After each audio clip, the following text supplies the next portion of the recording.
Kevin Miller in the morning. Coming up, more of your phone calls. We're joined by the author of Cliven Bundy, American Patriot, Michael Stickler, who will be in town soon. Mr. Stickler, thank you for joining us here at KIDO Talk Radio. Hey, Kevin. Thanks so much for having me. I look forward to being with you guys in just a little bit of a week now. Cliven Bundy, what don't we know about him, sir? Cliven Bundy is not the guy that most people think he is. You know, he's just a regular farmer, a regular rancher who got caught up in deciding some 20 years ago to say no to the federal government's abuse of his relationship with them. And he has stood firm. Most people think that when Cliven said that he'll do whatever it takes, that was really a statement of determination, not a threat. And that Cliven is a man that just stands on his convictions. He's a tough old bird, I'll tell you. He's pretty amazing. At times, he actually really surprises me. Well, for you as a writer, how did you get access to Mr. Bundy, considering he was in the federal lockup? I'm sure a lot of people wanted to talk to Mr. Bundy and do books or do stories on him. How did you earn his trust, sir? Yeah, that's a great question. I actually was in lockup myself. I had been finishing a 2.5-year sentence from my own entanglements with the government, and by pure coincidence, I happened to be transferred to Nevada from California at the end of my sentence, and was deposited in the same facility, in fact, just maybe 20 yards away from Cliven, for 2 months. And Cliven and I met my second day there. It happened to be his birthday. And I have a background in agriculture, and I have business interests in agriculture, and actually went to ag school. And I just kind of wandered over and said hello to him. And this was in just April of this year, last year. And the funny thing is that Cliven he just smiled at me, and he said, "You know what? Sit down. Tell me about yourself." And he really meant it. He wanted to know about me. He wasn't interested in telling me his story or anything else. And so we spent many days together at first, just talking about cows and farming and laughing about cowboying and just talking about, general things. And eventually, just out of curiosity, I asked him about what had happened back in 2014. Now, I knew almost nothing about it. Though I'm a Nevadan and I live in the northern part of the state, I'd heard about it. But when 2014 and the standoff and all the infamous things that were reported about Cliven came down, I was focused on my own challenges and my own trial and those kinds of things that were going on. And I didn't really know much about him. And so to sit with him and listen to his side of the story just astounded me. And the more I listened, the more I was just, I couldn't get enough of it.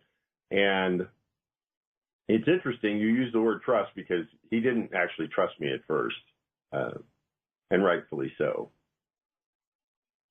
Michael Stickler joining us, Cliven Bundy, American Patriot. Kevin Miller in the morning here at KIDO Talk Radio. So what's it like in federal prison, and how is Mr. Bundy treated? Well, he's in a federal lockup, was in a federal lockup in Pahrump, Nevada. It's a private contract prison that is actually contracted by the U.S. Marshal Service. And the men and the women that are there's about 700 of them. The men and women that are they're there because they're facing charges by the federal government in the Las Vegas area, or they're on ICE hold, being deported out of the country. And then there's a few of us that are being transferred through that are already in the custody of the Department of Prisons, who are being transferred from one location to another under the marshal's supervision.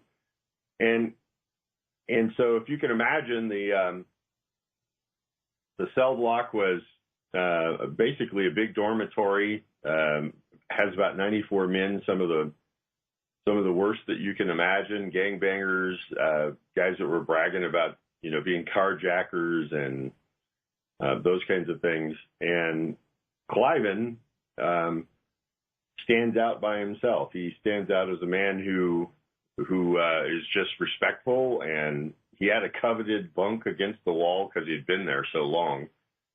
And he was respected, and in fact, some of the guys would actually each night make him dinner and bring him dinner just because he had been there so long, and it's difficult to face the food all the time. And so it's dangerous, it's challenging, and it's difficult, especially when you're a man his age. Very difficult. How did he get through it? Well, two of his sons, Mel and Davey, were there with him much of the time, and that was helpful for him.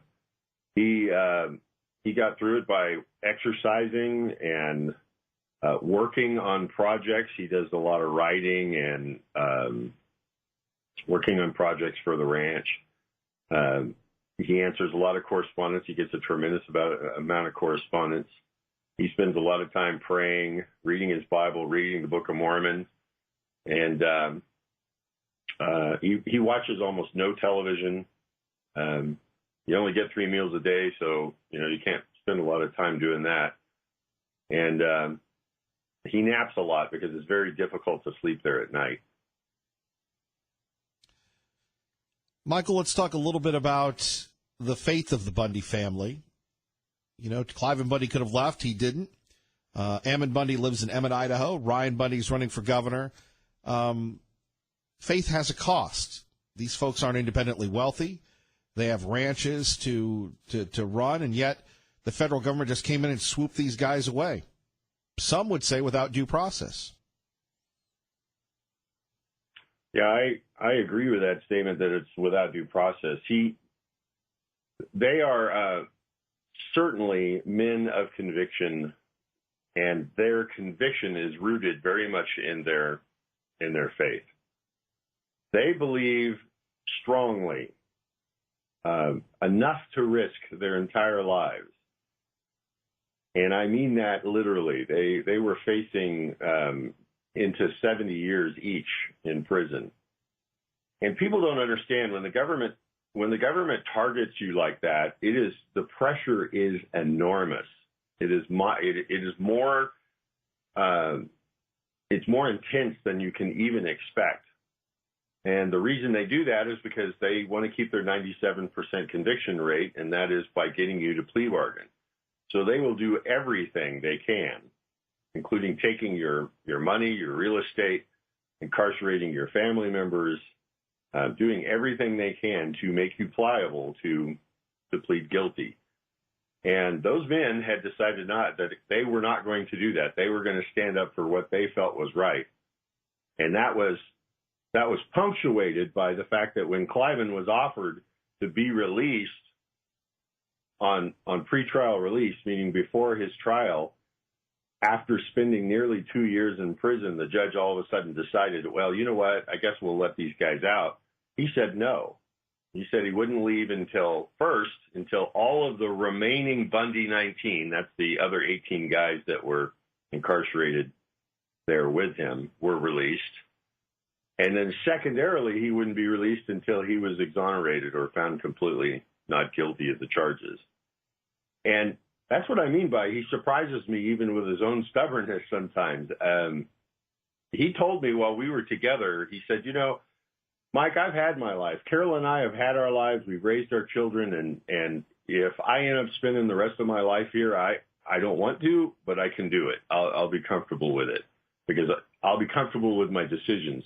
But what he worried about was the younger men, not just Ammon and Ryan, but the rest of the men that were there who had families, young families, and what their lives would look like. And really I think I wrote in the book, there's roughly 46 children that were involved who were orphaned through this whole thing. For 2 years, they were orphaned. And what that would be like for them to spend the rest of their life without their father. That's what concerned Cliven Bundy most. So the guy, when I say he's a man of conviction, he is certainly a man of conviction, and it's rooted in his beliefs. There's no doubt about that. Michael Stickler joining us, Kevin Miller in the Morning, American Patriot. What do you say to people that call Cliven Bundy and his family terrorists? I hear it all the time. I was actually pretty surprised at how often I would hear it. Even now, after, you know, what's interesting is the judge didn't just release all of them, all four of them, because there was prosecutorial mistakes. She released them because there was prosecutorial misconduct.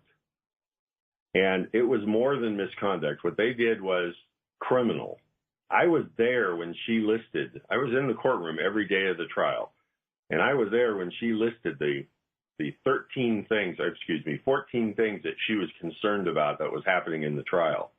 Now, Judge Navarro had proven to be no real friend to the defense. And so she was not really eager to make these decisions.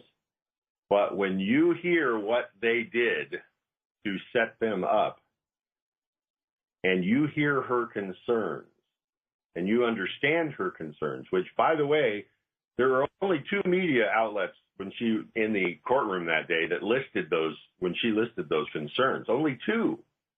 And so most of the reporting you hear today is based on what happened on January 8th when she actually just completed her ruling and didn't really hear the detail that was her concerns. It should shock every single American. Every person that tells me that he's a terrorist should be shocked. If they are an American citizen, they should be shocked to know that their government had done what they did to the Bundys. And every American, I don't care if you're in a blue state or a red state, every American should be surprised, shocked, and actually, doing whatever they can to not allow that to happen.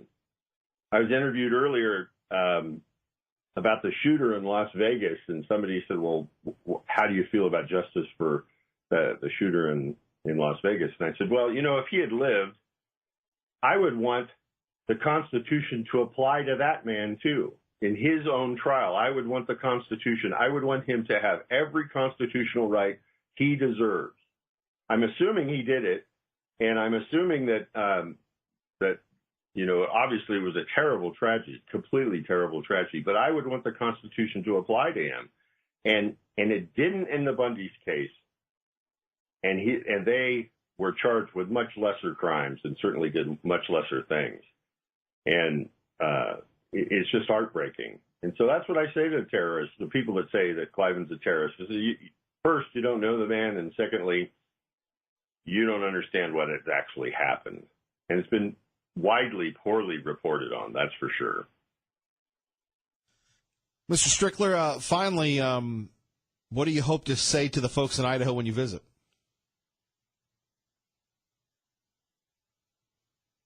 Well, Cliven's got a lot of friends in Idaho, but, my hope is that people will come that actually would like to know what's happening, that would really want to understand what's happened in our justice system and actually the incidents of property rights that is around the Bundys and the standoff that happened in 2014. The government was attempting to take Cliven's property rights, not his real estate rights, his property rights, his right to exercise and to have property, meaning his cattle, his range improvements, his water rights, all of those things that he'd built his life into. He was trying to keep them and maintain them. And the government, and it came out in the trial, the government had intended to put every single rancher out of business in Clark County, Nevada. That was their intent. It was their stated intent. And so they went after Cliven for their own purposes to take his rights from him. And what they didn't expect is the man to stand up and say no. Now, see, that should be a concern for every American. But then the lengths that they went to incarcerate him, to defame him, to actually damage him in every single way, that should be shocking to every American. And it's why the BLM had whistleblowers. It's why the BLM, the agent in charge, was dismissed. It's why now the BLM and the Justice Department are under investigation. It's because the length that the government had taken. And I want to see, who I would love to see come and hear about what happened there are people who are undecided, who are still going, I didn't know this. That's who I would like to see there, because they need to understand this. There are people who are informed and people who refuse to be informed. And I would really like to have the people that are in the middle that are yet to be informed. Mr. Strickler, we appreciate that. Thank you for joining us. Cliven Bundy, American Patriot. Coming up next, your response: is the BLM out of line? And what should we do to curb it? And where is President Trump? All that more with me, Kevin Miller, next on KIDO Talk Radio. KIDO. How dare you vilify members of our community by trying to frighten the American public into thinking that all undocumented residents are dangerous criminals?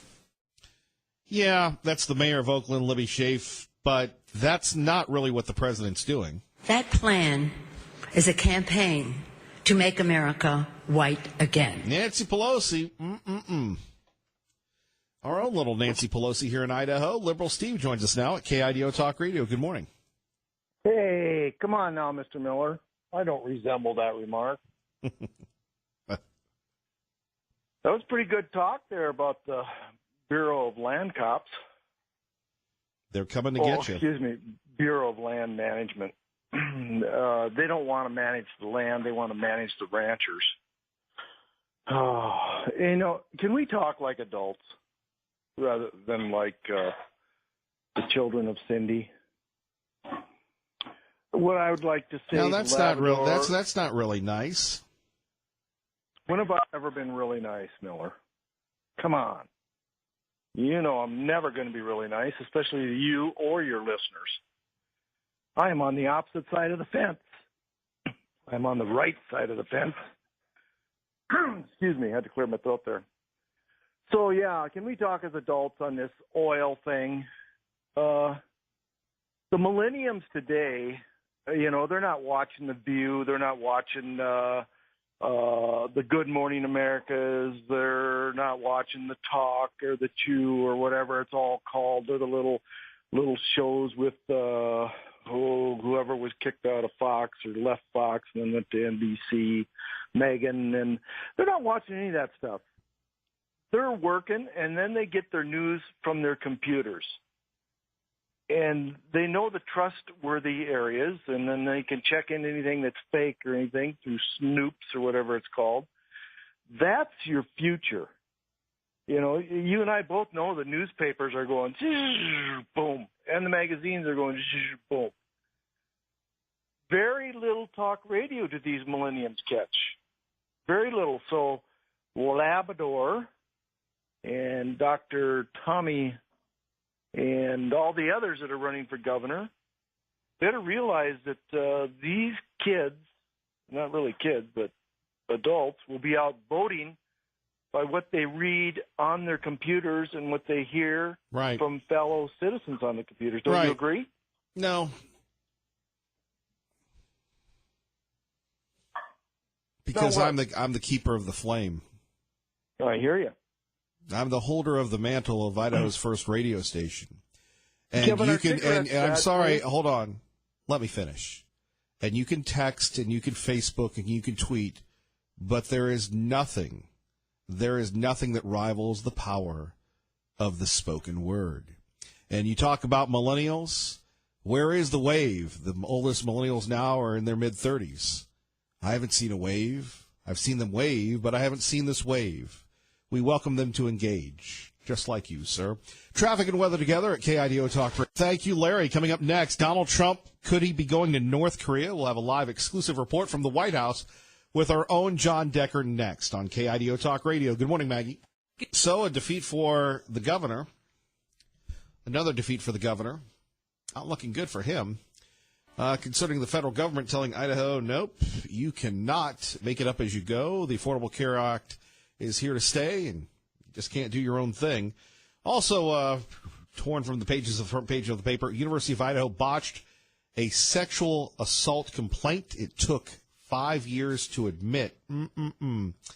Not good. But again, we go back to the feds saying that Idaho's move to let companies offer health care insurance plans that don't meet the Affordable Care Act standards is illegal. Centers for Medicare and Medicaid Service Administrators, SEMA, VEMA, issued a letter to Governor Otter, blah, blah, blah. And now you have the feds saying you have to shut that down. Can't make it up as you go. More on that in a minute. Going to the White House now. John Decker joining us at Fox News Radio on KIDO Talk Radio. Good morning, John. Hey, good morning. How are you doing today? Not bad. You know, we sit back and just when you think, you know, we're chilling out for the weekend, it looks like the president and Kim Jong-un could meet. Yeah, this is unbelievable. Yesterday we got the news of this impromptu remarks that would be coming from the South Korean National Security Advisor. I was there as he made those remarks just outside the entrance to the West Wing, and we learned, according to those remarks, that Kim Jong-un has committed to denuclearization, also to suspending nuclear and missile tests. But look, you know, I think you have to take these promises or pledges with a grain of salt. Kim Jong-un has reneged on prior agreements with prior administrations. He's been a brutal dictator, and you have to be wary in terms of dealing with someone who has that kind of a track record. Indeed. Of course, we've seen this all before. The North Koreans want to come to the table. They seemingly buy themselves time, and history repeats itself again and again. Is this different considering the dictator's different, and obviously President Trump is a unique guy? Well, it is different. No president before has met with any North Korean leader in either country's history, so certainly that's different. President Trump, you know, has ramped up the rhetoric he's, you know, used over the course of his time in office, calling Kim Jong-un Rocket Man and promising to rain fire and fury on North Korea. All of these things unheard of, but look what it's led to. It's led to Kim Jong-un saying that he would like to meet with President Trump, and President Trump open to that possibility. Don't know if they'll bring Dennis Rodman, but John Decker, someone who has covered so many administrations again and again, you know, can anything really come of this, considering, again, both men ratcheted up, and it almost seems too absurd to be true. The U.S. in the past has always insisted on multilateral conversations, not one-on-one with North Korea. Could the critics say, well, we're giving them recognition that they've craved for so long? Well, look, I think there's no question about it that North Korea as a country, Kim Jong-un as a leader, feels isolated, and they want to be brought into, you know, the rest of the civilized world. One way to do that is to have one of these meetings that is being put on the table. The idea is to have something like this by May. I think that's a very quick timetable because the president does not simply just travel to Pyongyang, you know, the capital of North Korea, or the DMZ, and sit down with the North Korean leader. There's likely going to be a meeting between Secretary of State Rex Tillerson and his counterpart from North Korea before any kind of meeting with the president takes place. Indeed. What's at stake here, and apparently the South Koreans are on board? Well, the South Koreans are on board, and with good reason. They feel that anything that lowers the tensions on the Korean Peninsula is a good thing, and so that's the reason why they are encouraging these discussions. But what's at stake here is what happens if these talks go nowhere. Then you're just left with a military solution for dealing with North Korea, and that's obviously a scary prospect. You know, John, though, it comes back to, North Korea could be part of the international community, but, you know, we rightly so have an issue with them selling nuclear weapons, nuclear proliferation to Iran and everything else, which they've been caught doing. So, you know, really what is going to change? And I know that's, outside your jurisdiction, but I mean, on one hand, yes, they want to be a part of the international community, but we don't want them selling their nuclear technology. We'd like them to give up their nukes. We would. That's what we're insisting upon. The president has said that this is a precondition for meeting with Kim Jong-un. Whether or not that precondition still is on the table, we'll have to find out. We'll ask Sarah Sanders that very question today at today's White House press briefing, or whether there are no conditions in terms of the meeting that may take place over the next few weeks, next few months. John Decker, any other thoughts on California? I know I love just asking you these open-ended questions, too, and where is he going? I wish I knew. But Jeff Sessions, the administration really ratcheting up, and California not backing it down. What's the view from the West Wing on California? Well, they're not pleased with California, and specifically the mayors of Oakland and San Francisco, which say that they are sanctuary cities, and that was one of the reasons why Jeff Sessions went out to make those remarks in Sacramento earlier this week. They've brought a lawsuit against the state, and they say, look, the federal government is in charge of immigration policy, not local or state governments. And the lawsuit is one that will certainly answer a lot of those very questions, because this is something that has upset the administration, the DOJ, and the Attorney General in particular. John Decker, you're always working. We appreciate you so much here at KIDO Talk Radio. Thanks a lot, Kevin. You have a great day and a great weekend. I appreciate it. You too, sir. Our great friend John Decker joining us. Kevin Miller in the morning here at KIDO Talk Radio. California is a great state with an important part of America. We wanted a healthy and good relationship with it, but federal law determines immigration policy. State of California is not entitled to block that activity. Somebody needs to stand up and say no. This is basically going to war against the state of California, the engine of the American economy. It's not wise, it's not right, and it will not stand. Here's my message to Mayor Schaaf. How dare you? How dare you needlessly endanger the lives of our law enforcement officers to promote a radical open borders agenda? As I've said many times, our state laws work in concert with federal laws, and our state law enforcement officials work in concert with federal law enforcement officials every day. That's not something we intend to change. We admit 1.1 million immigrants lawfully to permanent resident status in the United States every year. No nation comes close to that. Hashtag the libs. Kevin Miller in the morning here at KIDO Talk Radio. Our phone number is 580-5436, 580-KIDO. And you see what's brewing. And if you're from California, it must break your heart. And I remember a young man coming up to me a couple weeks ago on the Fred Meyer, myself, consistently looking disheveled as usual, and saying, Kevin Miller, what are we going to do? And I go, well, I'm going to get the special on grapes. He said, no, Kevin Miller, what about the illegals in Chicago getting ID cards, library cards, and being allowed to vote? And I go, well, you're from California. You should be used to that. Here you have a state that is in open rebellion. You have the governor of their state saying it's going to be war. Well, it's not going to be war. It would be two hits. We would hit them, and they would hit the ground. Exactly, like Chuck Norris. However, the folks in California are so out of tune with the rest of the country. What scares me is we don't need them to import that insanity into our great gem state, right? I mean, think about this. Is it self-loathing? Do the people that run that cesspool in Sacramento really hate America that bad?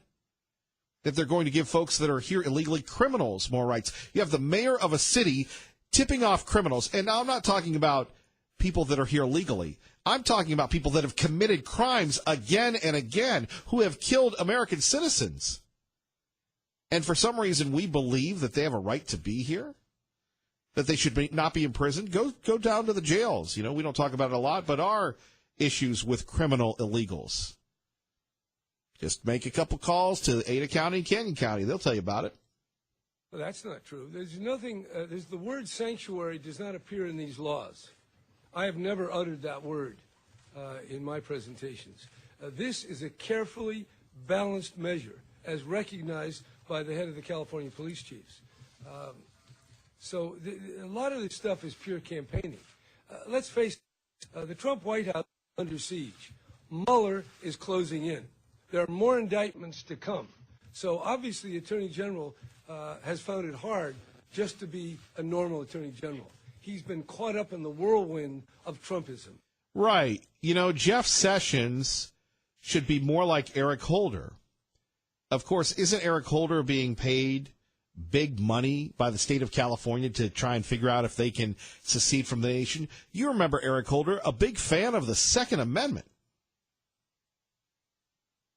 We need to do this every day of the week and just really brainwash people into thinking about guns in a vastly different. Which is what we're seeing. Let's try it one more time. We need to do this every day of the week and just really brainwash people into thinking about guns in a vastly different way. That's right, Eric Holder. You remember him. Jeff Sessions should be like that guy. You're saying, Kevin Miller, we don't live in California. They don't influence us. Oh, yes, they do. They do influence us. We see them moving in again and again. It was interesting. I was talking to a young man, and he said to me, you know, Kevin, we don't have any jobs here. We're just a retirement community for people from California.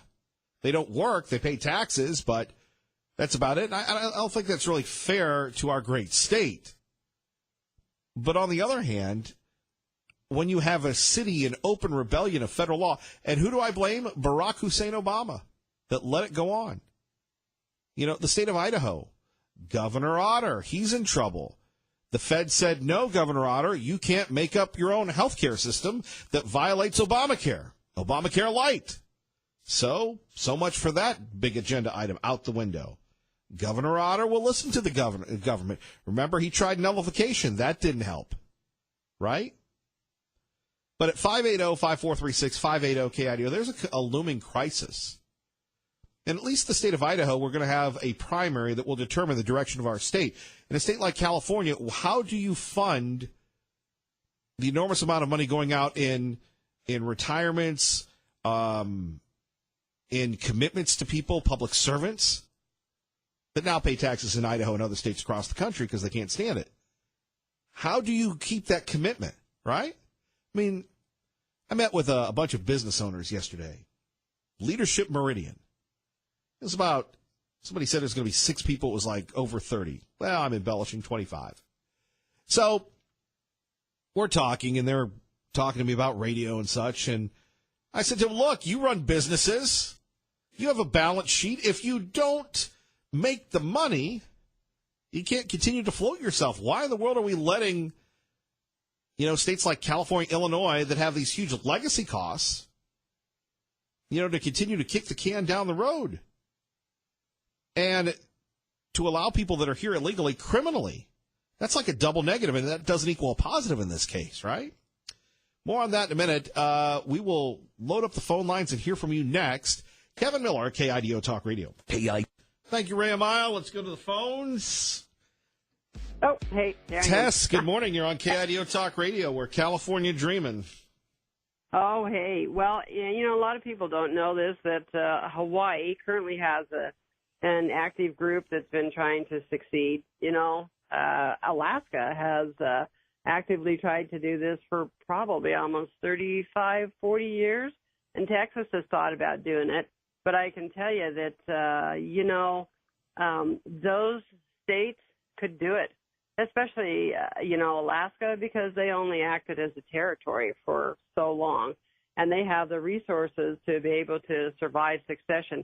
California does not. The only thing that they would do is that group of people would end up migrating out of there. But, you know, here's the deal. Let them set their sails and go. That's just my opinion. But, hey, I also want to remind people today is the last day to file for office. So set your ego off to the side there, get down there, and file. All right. Right. So I said my piece. Well, I'm glad you said your piece, but, you know, if California left, that'd be a blow for a lot of us. I don't know if we'd have to, you know, you'd have to get a passport to go to California, but, I mean, is that the answer? Is that you're saying just get rid of them? No, because they're so financially tied into, you know, the union and those funds.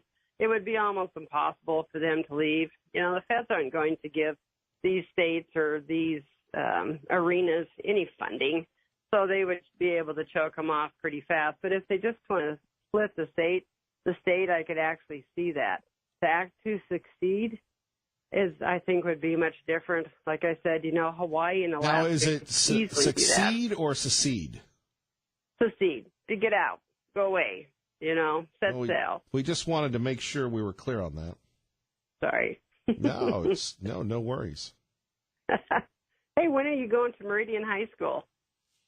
Ooh, that's my old alma mater. So if their staff really didn't roll out the red carpet for us at Meridian. We have been in there in the past with the old administration. We reached out to them and they kind of gave us the Heisman. We'd love to go, but I don't think they're interested in us. Okay, well, so if it's your alma mater, then I guess people need to be making some phone calls. Maybe you should call Jill up, the principal there, and say, hey, we'd love to have Kevin there. Now, again, we're guests. We get it. That's right. I mean, look, I totally understand it. You got a bunch of kids, and then you have the big Millie. I totally get it. But it would be great to go to Meridian and see some of. It's wonderful going to Columbia yesterday. But maybe nice you should to hear the kids. Yeah, call up. Here's the great thing about going to schools. It is such a counter negative narrative to what we're hearing about fear and loathing. We talked to kids all day yesterday. There was no fear. They were pumped up. But a lot of people like to, turtles hide in their shells. But I'd give Jill a call, the principal there, and say, hey, I'm a graduate of Meridian High. I'd love to have Kevin Miller there. I will do that because a long time ago when I went to Meridian, you were a pig farmer, mostly a pig farmer. You were a farmer. You were a rancher, or you were a kid that got kicked out of one of the Boise school districts. So it was a pretty good school, pretty tough school. And you know what? They really need to get on the air to know what those kids are like. Yeah, well, that's why you can educate the educators. Yeah. Thanks, Tess. We shall do that. All right. Take care. Bye-bye. Bye-bye. Still looking for great schools? You can email me, Kevin at KIDOTalkRadio.com, preferably middle and high schools. Traffic and weather together at KIDO. And Kevin Miller here in the morning at KIDO Talk Radio. Phone numbers 580-5436, 580-KIDO. One of the reasons, we were talking to the folks yesterday at Leadership Meridian that I really enjoy being with you, and it's a blessing to be with you. It's very simple that we get to do things that other radio shows in America, not only in Idaho, but in America, don't get to do, and that's go to schools. That's why we always thank our partners, CapEd Credit Union and Team Mazda Subaru. And I was just educated yesterday by the kids. We're hearing about these protests, by the way, at KIDOTalkRadio.com. A blog I did, kids should be in school, not protesting. I love how we're interviewing people and going, well, we're going to let them protest. No, do your homework, do your calculus, do your physics. You want to protest? How about you protest on spring break? Protest on spring break. Wouldn't that be great? Probably against my better judgment, but, well, Sheila's not there anymore. I guess she got a little shy. Anyway, you want to send a message, get some credibility with some adults.